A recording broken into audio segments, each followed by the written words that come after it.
السلام علیکم ورحمۃ اللہ وبرکاتہ۔ اسلام رہنما کے پیارے دوستو، ہم امید کرتے ہیں کہ آپ خیر و عافیت سے ہوں گے، اور ہماری دعا ہے کہ اللہ رب العالمین آپ کو عافیت کے سائے میں رکھے۔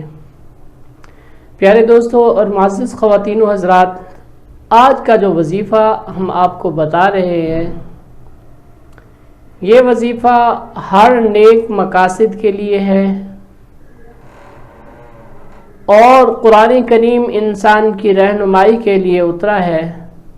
تو قرآن کریم کے اندر سے ایک آیت مبارکہ جو آج میں آپ کے سامنے رکھنے والا ہوں۔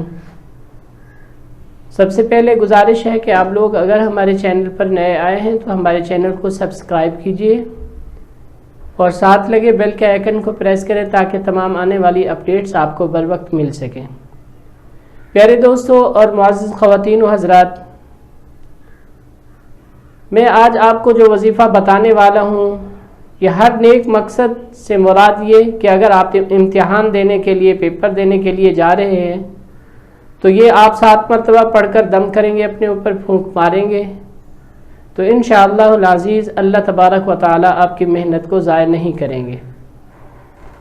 اور اگر کہیں آپ دفتر جانا چاہتے ہیں، کہیں حاکم کے پاس جانا چاہتے ہیں تو انشاءاللہ اللہ رب العالمین آپ کی محبت ان کے دل میں ڈال دیں گے، اور اللہ تبارک و تعالی کے حکم سے وہ بندہ آپ کا کام انشاءاللہ ضرور کر دے گا۔ اسی طریقے جو بھی آپ کا نیک مقصد ہوگا، اللہ تبارک و تعالی ضرور وہ آپ کا مقصد آپ کو پورا فرما کر دکھائیں گے۔ لیکن آپ نے اللہ تبارک و تعالی سے امید رکھتے ہوئے یہ کام جس طرح ہم آپ کو بتائیں گے آپ نے اسی طرح کرنا ہے، تو اللہ رب العالمین ضرور آپ کی مدد فرمائیں گے۔